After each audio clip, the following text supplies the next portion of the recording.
वाक़ई निठारी के अंदर क्या हुआ उस D5 कोठी में, आप उससे बिल्कुल अनजान थे। 2 सालों तक उसी बस्ती में बहुत सारे बच्चे गायब हुए। बल्कि एक तो ये है कि 16 और 19 की बात हो रही है, लेकिन एक जगह पर शायद कोहली ने ये कहा था कि 40 बच्चों तक का नाम लिया था कि तो बहुत सारे बच्चे गायब हुए और उसी कोठी के पास आकर तार जुड़े थे कि जो भी बच्चे गायब होते हैं, जितने विटनेस थे, उन्होंने कहा कि आखिरी बार उन्हें D5 कोठी के बाहर देखा गया। आपके कानों तक कभी ये बात नहीं आई और आई तो फिर आपने कुछ कदम उठाए? सबसे पहले मैं ये प्रश्न आपको डालूंगा, ये आपके पास कहाँ से कहानी है? ये भी सारे बच्चे D5 के आते हैं, बोलो केस खुलने के बाद, जी, ठीक है ना, ये दृश्य हुआ। उस टाइम तो सबको पता था, तो वाजिब है मेरे को भी पता था। उस टाइम मर्डर वगैरह या रेप की कोई कहानी नहीं थी, क्योंकि वो हमारा केस इन्वेस्टिगेट कर रही थी।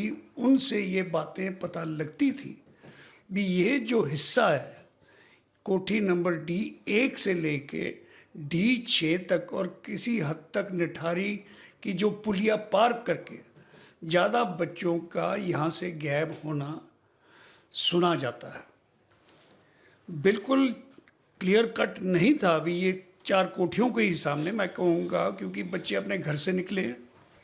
पर ये कहने का हाँ जी आखिरी टाइम उनको यहाँ देखा गया, वहाँ देखा गया, पर यस मोस्ट केसेस में उस टाइम ये पता लग गया था। क्योंकि मैं ज़्यादातर यहाँ पर नहीं रहता था, मोस्टली मैं अपने टूर्स या अपने जो मेरा पारिवारिक बिजनेस या हमारी खेती बाड़ी जो भी है उसके कारण मैं काफ़ी टाइम बाहर गुजारता था।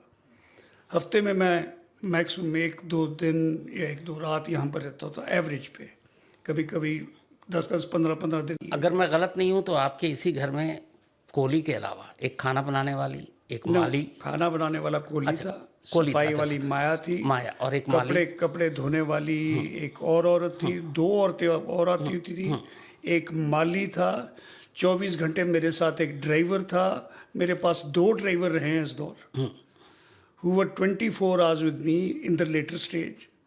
पहले कुछ महीने वो मेरे को दफ्तर लेकर जाते थे, दिन में पूरा टाइम मेरे साथ रहते थे, और जब तक मैं अपने कमरे में रिटायर नहीं होता था मेरे साथ रहते थे।